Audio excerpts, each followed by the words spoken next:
It's power for the whole country. Making it all so that you can get a clearer picture. I've collected 500 billion, and I can only show you borehole. It's politics. For me, it is what I call Iberberism. I beg your pardon. Go and search for it, my friend. It's current affairs. 4 years course, like I'm forcing into 6 years. And news that affects you. What an academic, academic, in their leadership, rococo, leadership, rababare. It's all the serious stuff, but with a light-hearted twist. I'm Sandra Ezekwesili. And I'm Aghogho. Join us 3 p.m. to 7 p.m. every weekday. Right here. On Hard Facts. On Hard Facts. Hello, Lagos. Good afternoon. I'm Sandra Ezekwesili, and these are your Hard Facts. Shaku Maku, everybody. I am Aghogho Oboh. It's fine. Hot afternoon in the city of Lagos, but the rains will happen when I say it will happen. Welcome. The first hard fact of the day, the GDP figures are out and the economy is not as healthy as we all hoped. But our economy is very healthy here on Hard Facts, and Aghogho and I are here daily to give you what we promise, the best insights into today's most important topics. We bring them to you, we break them down, we give you the facts, and you can form an informed opinion. And if you missed any of our shows from last week or any shows on Nigeria Info, catch it online. This morning, the Morning Crossfire had a fantastic conversation about these attacks happening in South Africa, the xenophobic attacks. You should listen to that on our Facebook page. We have a great show for you today. We're starting with the big three as always. The government reacts to the South African xenophobic attacks. The African Union calls out South Africa about xenophobia. And that 123 Jigawa men are suing Lagos state government and the police for 1 billion naira. Yeah, for 1 billion naira. I wonder if they get the money. Actually, the judgment debts that continue to pile on security agencies and government agencies. I didn't remember when last I know, but it's going to be an interesting case to see how this one pans out. What's happening on community report today? Yeah, community report. We're heading to, the communities in Lagos where the anti-cultism fight continues. Lagos got a task force set up to deal with cultism matters. It's been a week. I haven't heard of any arrests, but they're working, and we'll be talking with people on the streets to find out just exactly what role they're playing or whether they think this is sustainable in the long run. That's on our community report with Chukudi Ezekwesili. And then for the big hard fact, we will be having a conversation. We're finally getting this jigsaw puzzle. I don't know how many pieces are still missing out of it with the fraud incidents that took the entire nation by storm last week, where at least 77 Nigerians were listed in the United States, not just United, but all around the world, and many of them also in Nigeria. And also last week, or that was 2 weeks ago, and last week the EFCC did say that it was also on the lookout for a number of Nigerians also involved with not just only those cases in the United States, but also with fraud-related cases here. So we speak with fintech expert, yes. And then we will speak with the spokesperson of the Economic and Financial Crimes Commission. That's at 5 p.m. today. And as usual, throughout the show, we'll be bringing you the latest updates from the worlds of news, sports, and entertainment. And we will wrap up with I Beg to Differ and Lagosa. Lagosa is at 6:45, Mondays, Tuesdays, Wednesdays. If it's a Thursday, it's at 6:15. But let's get started with the big three. This is the Big Three. The Big Three on Hard Facts on 99.3 Nigeria Info. You know what to expect on the big three stories that everyone is talking about right now. Has the federal government reacted properly to South Africa? That's the big question. Will South Africa listen to the AU and prosecute the xenophobes? And should government pay for detaining Okada riders? Aghogho, let's get into these stories. Well, let's start off with the first story here, which is a rolling story over the weekend. The reports from South Africa have raised great concern from Pretoria to Abuja. And the latest we're getting now, this meeting has already happened, but we We tapping base with our Abuja correspondents to find out what was the outcome of the meeting, but I can imagine it's perhaps just diplomatic talk on strong warnings from the Nigerian government after the foreign ministry summoned the South Africa's High Commissioner to the country, Bobby Moreau, in response to the xenophobic attacks against Nigerians and other foreigners in that country. Previously, the federal government had called the attacks on Nigerians in South Africa unacceptable, and Foreign Minister Jeffrey Onyama had tweeted that action would be taken. So violence began over the weekend with South African mobs vandalizing foreign-owned businesses, setting cars ablaze, and then physically assaulting immigrants. Attacks were allegedly triggered by the murder of a taxi driver, allegedly at the hands of drug dealers, with conflicting stories about the identity and nationality of the perpetrators. Sandra. And Nigerians are saying enough is enough. So the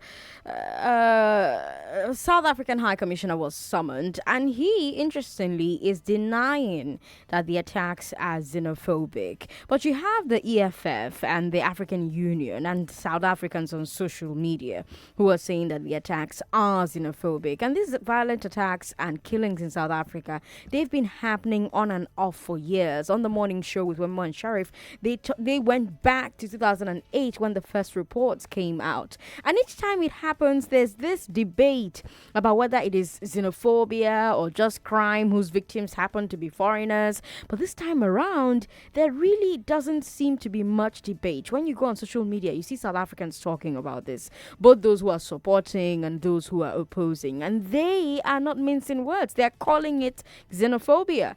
The ones who are supporting it are saying things like it's time to teach these Nigerians a lesson. Nigerians are saying things like it's time to shut down South African businesses. Now we have Nigerians being accused of flooding South Africa with drugs, trying to take over the country using population. Some pretty ugly things are being said online. But you also have South African voices condemning it. You have Julius Malema, for instance, the leader of the EFF party, calling on his countrymen to turn their backs on xenophobia, saying that Nigerians are their brothers. So in South Africa, there's no debate about this being xenophobia. Some videos that you're seeing, I have to mention, by the way, are pretty old. So be careful when you are circulating some of the material. Aghogho. Yeah. Well, even though I know that a lot of people circulating material online, some of those videos are pretty old. Even some of those pictures and videos.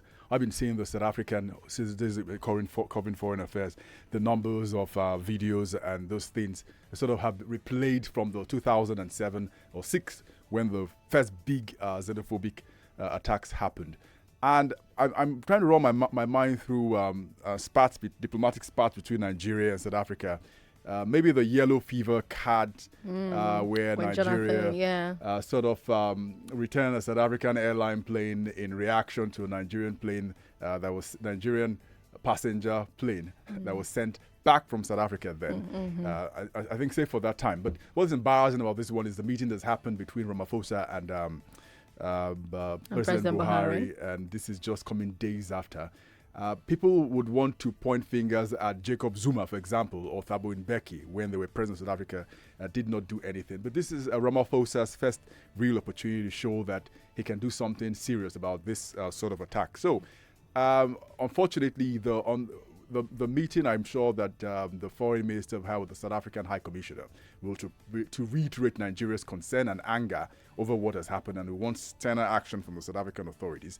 But on ground, unfortunately, South African police, from all of the statements I've been seeing in the aftermath of this, have refused to call this attack xenophobic. Yes. Even though most of the shops. I mean, the South African High Commissioner also denied that it was xenophobic. So it's a statement they've all gone through and decided not to call those attacks, even though most of the 50 businesses that were looted or shops burnt or vehicles vandalized happened to be foreigners, and many of them, unfortunately, Nigeria, which is why we're having this strong reaction from Nigeria. So until that narrative changes, and these people who've attacked this thing, they keep on identifying them as faceless people who are just looking for who to attack, but not saying that these are South Africans who have targeted businesses that are not South Africans, then it's still going to be very far away from resolving the the problem. Why do you think this xenophobia issue exists in South Africa? That's one of the big questions. I have to mention, by the way, that in the diplomatic world, it's a big step for the foreign ministry to summon a foreign ambassador. It's a sign that the government wants a serious explanation. And they're not the only ones. Nigerians, both online and offline, are demanding answers. You have Atiku Abubakar of the PDP, who's told the South African government to take action and for the African Union to intervene. That's our second story, by the way. The African Union has released a statement. What should the South African government be doing? What about the Nigerian government? Are you satisfied with their actions so far? Why do you think this xenophobia issue exists in South Africa? Now, they've summoned the SA ambassador. The SA ambassador is denying that it's xenophobic. Yesterday, Nigerians in South Africa went to our own embassy to complain. They had the door shut in their face. How do you think that Nigeria should be handling this? What do you think about how both countries have been handling this so far? I feel like we should just move on to our second story since it's related to our first one. Yeah, same old same. But this time interestingly, same old same critics of the African Union will say, even when they had the AU Commission's chairman, one of the former wives of Jacob Zuma, then Lamini Zuma, who was the Commission's chair for a number of years. This attacks did happen then. But we now have reports that the African Union has asked the South African authorities to take swift action in response to the string of xenophobic attacks against African immigrants over the weekend. The AU says the nation's government must ensure that justice is administered to the perpetrators of the attacks. The AU chairman has also made a specific call for the lives and property of all Africans in the country. So that's the African Union angle and exactly what they can do over the situation. If I just run my mind through many of the instances that the African Union has actually intervened in many of the situations, it's oftentimes falling on the responsibility of the REC, unfortunately, on external bodies like in the Gaddafi situation, where they had to rely on the French and the British to help resolve the situation, even when the African Union had a solution to a problem. But with this one, the African Union many times has just been known to make statements and have been criticized for not taking action against any of its members. It's left to the REC, for example, like what happened in the Gambia with Yahya Jammeh, that it was Nigeria's led ECOWAS troops that did bring order, or if it was in any of the countries where a coup had happened, like in Mali, it will be ECOWAS that will take action. Unfortunately, if African Union will take any action, they will have to walk through SADC, which is the regional grouping for South Africa is involved in. SADC, unfortunately, again, has South Africa sitting at the top of the pyramid. And if South Africa coughs the entire SADC, not one of them, maybe Zimbabwe in the past was something, but nowadays Zimbabwe is more interested in taking out the zeros from its currency to make it make any real sense. So probably in the cul-de-sac. What is interesting to me is that the African Union is actually calling for prosecution and for justice to be administered. You don't often see the AU taking a direct interest in criminal issues. So it just shows you how volatile this situation is diplomatically. And speaking of diplomats, the Nigerian government sent a special envoy to South Africa, as we said, and we're expecting to hear from other countries whose citizens were also affected by these attacks. It will be interesting to see how high the discussions on this issue will escalate now that the AU chairman himself is speaking. So the South African authorities say that they have arrested 60 people. That's a very large number. And one thing I find alarming is how often these attacks happen. It seems like almost spontaneously a crowd becomes a mob and starts rioting and looting and vandalizing and assaulting. And you have to wonder where all this readiness for violence is coming from. The South African president, Cyril Ramaphosa, spoke. We heard him speak on the Morning Crossfire. He appealed for calm. He condemned the attacks. But he said something that I found very interesting and a bit perplexing. He said, quote, "The people of our country want to live in harmony.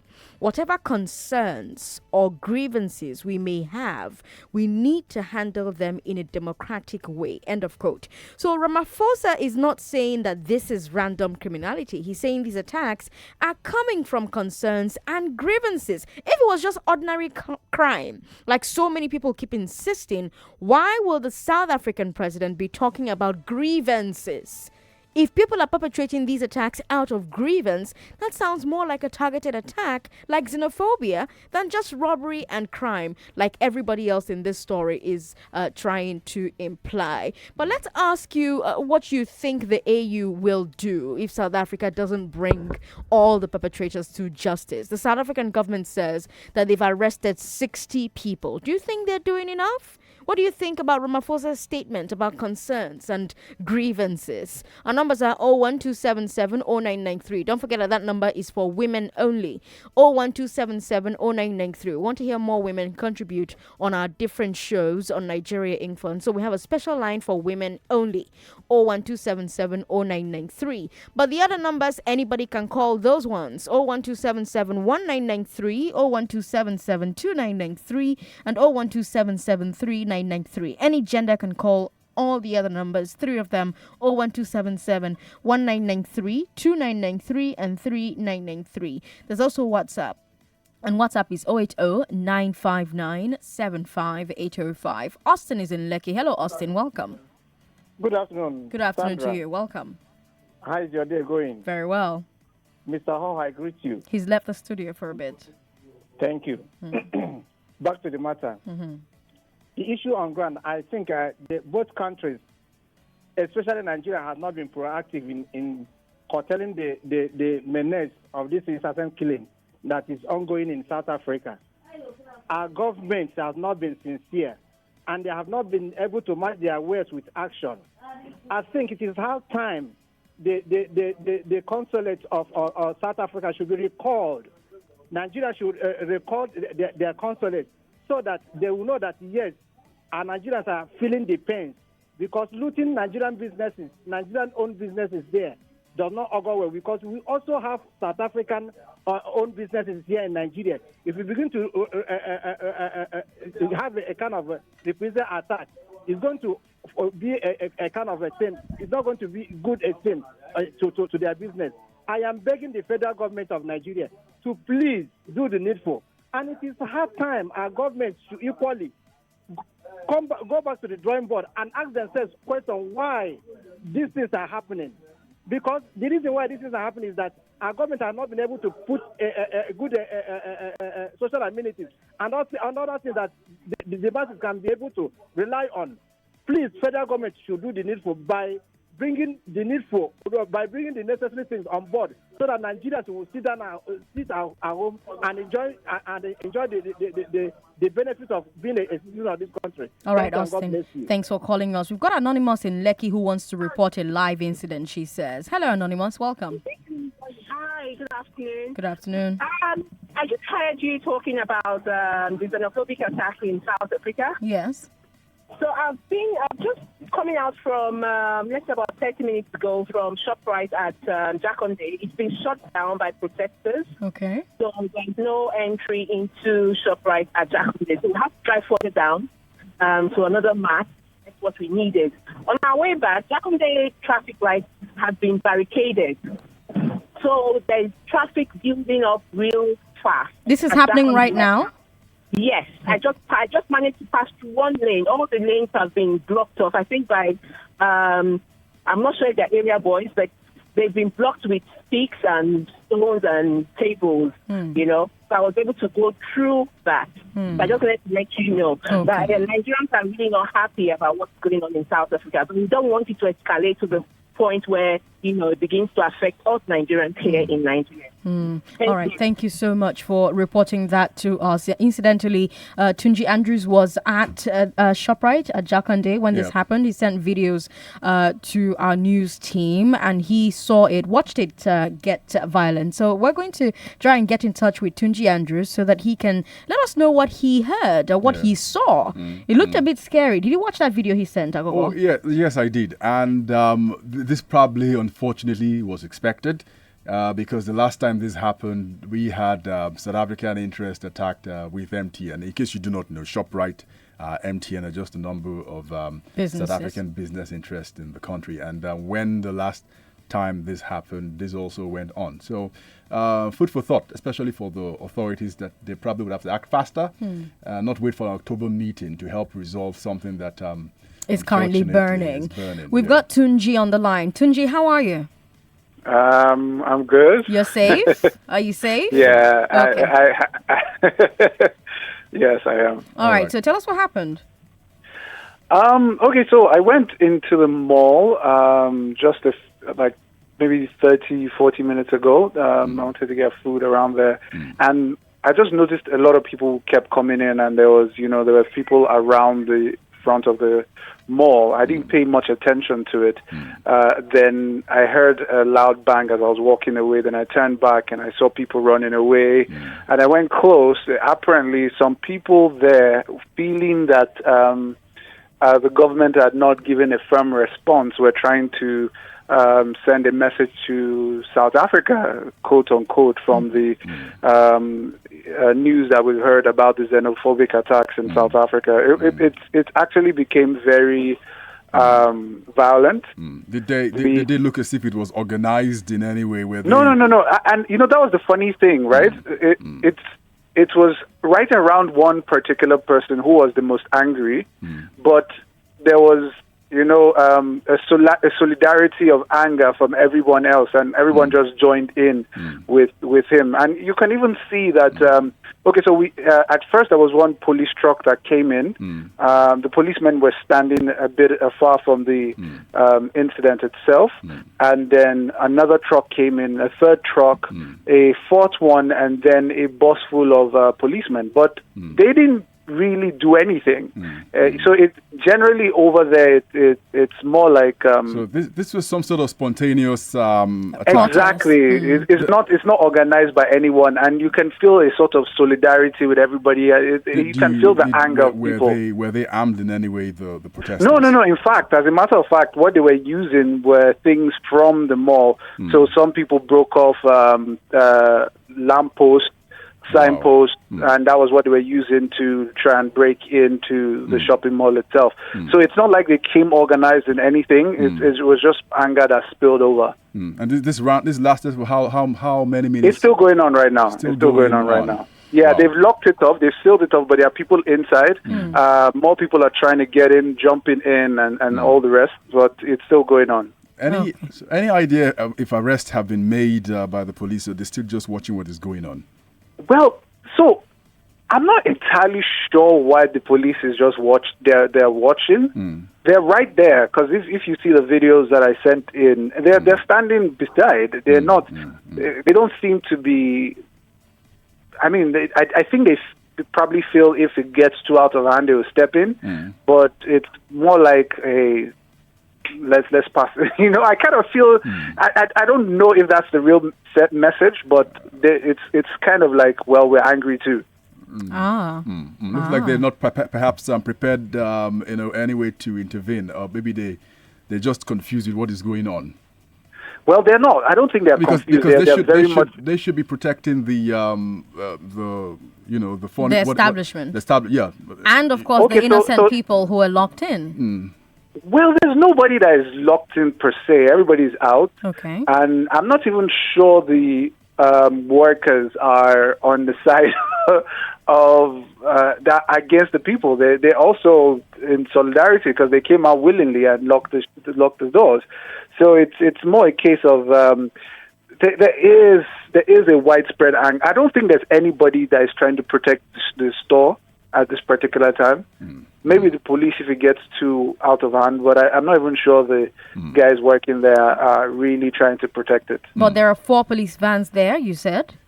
About 4 trucks and a downfall bus that came with policemen. Okay. 2 are trying to get in right now, but they've not been able to gain access. All right, Tunji, thank you so much. Sorry, Sandra. Sorry, Tunji, before we let you go, give us an idea of the numbers of people vandalizing stuff around the Oh, okay. So if I'm to give a rough estimate, there people here are about 100 more. Wow. Yeah, about 100 more. Yeah, Wow. right around that number. Well, okay. All right, then. Well, if you want to see the video of what Tunji is talking about, get on our Facebook and watch it for yourself. Also, get on Twitter, Nigeria Info FM. You can watch that video, the video of Tunji's live report. And I'm sure by tomorrow, Tunji on Money, Business, Economy will have the economic implications of whatever is going on with South African businesses. Because I did overhear the representative of the South African Nigeria Chamber of Commerce during the morning crossfire this morning saying that he'd been receiving calls before now when those attacks happened of South African investors who were concerned if they came into the country, if they would face a reprisal attacks. Unfortunately, it's what we're looking now at the Nigeria Info Facebook page. Yeah, I'm looking at the video. That crowd is scary.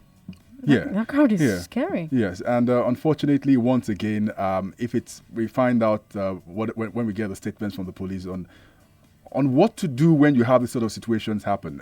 You mentioned something, protecting the people who are innocent bystanders, as well as the property of ShopRite, so that it doesn't get vandalized and all of that. But I'm sure they do have circuit camera TV, which should be able to identify. But the bigger point here is the response of both governments to what is going on, not just hide behind the finger like South African authorities suggest that this is just a random case of looting by criminals, and the Nigerian government go beyond enough is enough, and whatever is happening because this sort of templates happened 2017.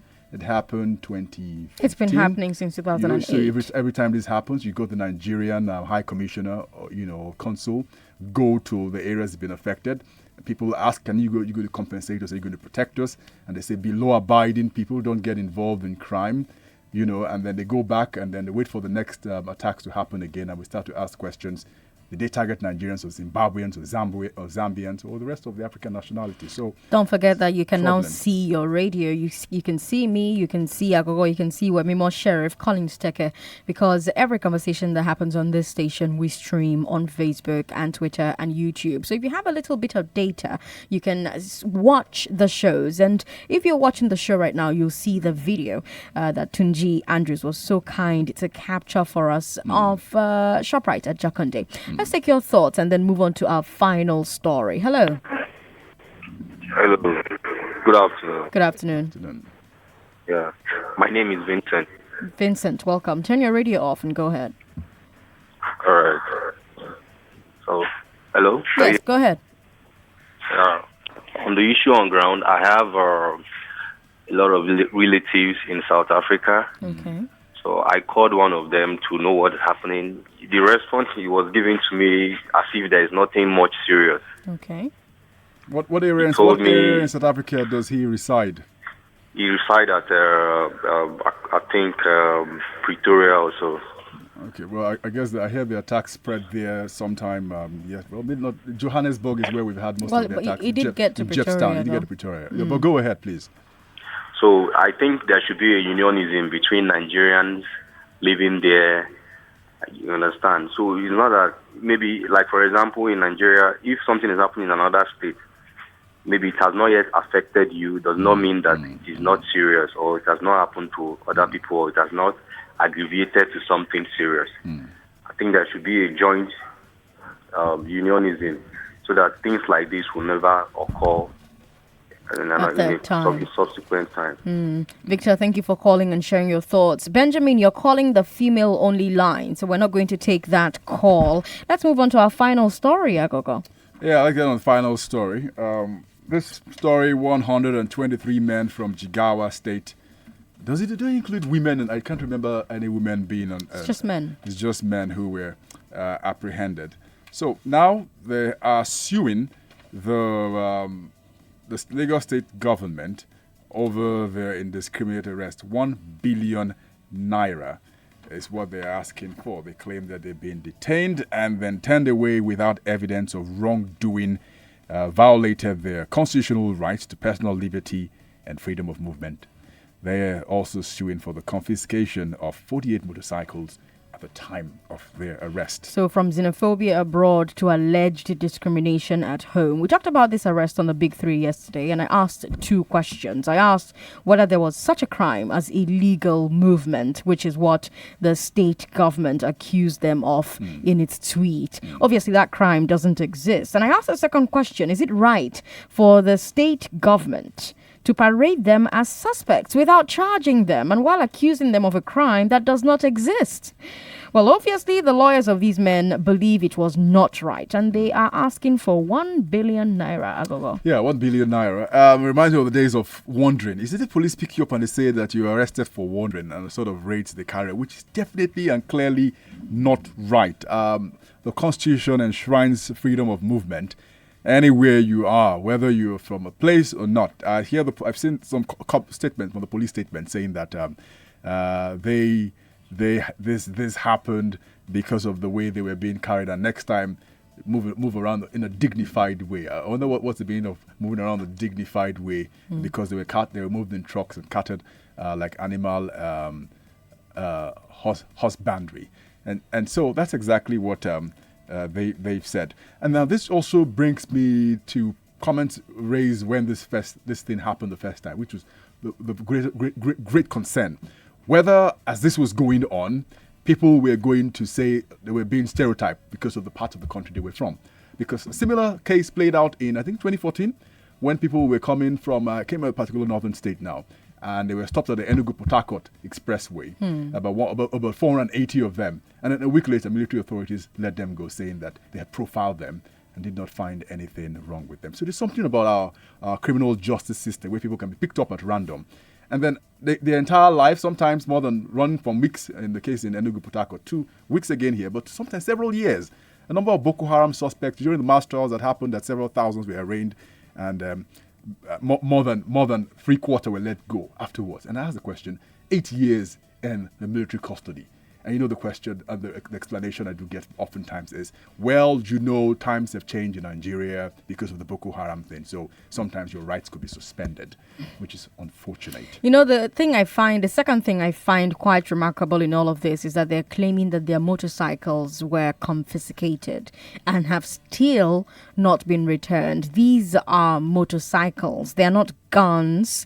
Motorcycles are not banned items. It's not illegal to own a motorcycle. Yeah. So many people are struggling with seeing the rationale of seizing motorcycles from people whom the police themselves say committed no crime. The only explanation that I found when I looked was that a lot of people believe that kidnappers and bandits operate on motorcycles based on accounts of attacks by survivors, Aghogho. So basically, the people who reported these Jigawa men to the police were alarmed by the large number of motorbikes. But other voices that I've heard, Aghogho, have called this a very reckless way to profile or identify potentially dangerous people. After all, a lot of law-abiding people use bikes, including the Okada men who carry us around in so many neighborhoods here in Lagos. But there was a law about Okada sometime in Lagos, yes? Existing law, and it's very clearly spelled, which is in this particular case, they're not riding the bikes on the road. So if you on certain expressways like the Corridor Road or Third Mainland,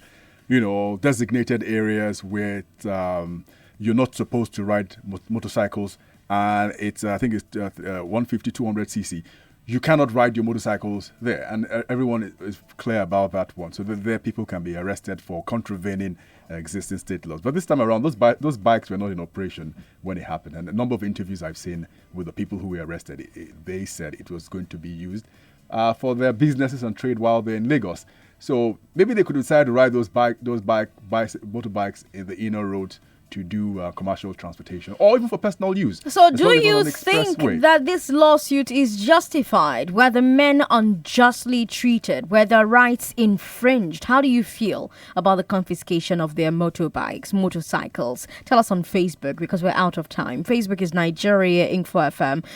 Tell us on Twitter as well at Nigeria Info FM. We've got tons of comments on Facebook, Aghogho, and I'm sure that people are waiting to have you read their messages on WhatsApp as well. well. Anso Moses, for instance, says, I don't blame the South Africa people. I blame the Nigerian government because this killings has been going on for a while. Uche Gabriel says, Sandra, I'm just wondering if America took a reciprocity action against Nigeria and Nigerians going for US visa before Nigerian government reacted, is it wrong if we really take such reciprocity actions to awaken the South Africa government?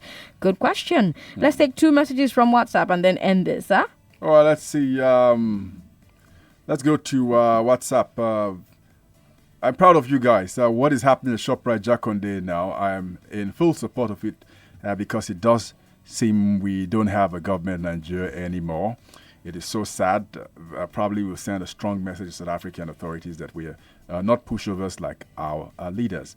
I have learned, now, let's advise you, don't go attacking any place under the name of this, what is going on. It never solves the problem. The problem is primary. This is a secondary solution to a problem. At the end, we're going to come back to the table to discuss on what is. It's always worked that way. So please avoid going to South African interest and vandalizing property. We are not in support of that.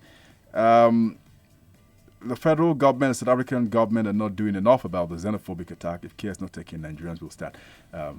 So that sentiment is probably what we're going to see a lot of. Yes. But let's remember, we have Nigerians working in these companies, unfortunately. Well, fortunately, they're making a living for many South African businesses. And these incidents that have happened are criminals who have gone to attack businesses over there, targeting Nigerian businesses, but it does not represent the overall interest of South Africans or Nigerians. This conversation continues online, Nigeria Info FM. But coming up is Community Report. Let's talk about something that is a problem for you and I living in different communities here in Lagos, cultism. Hard facts will be right back.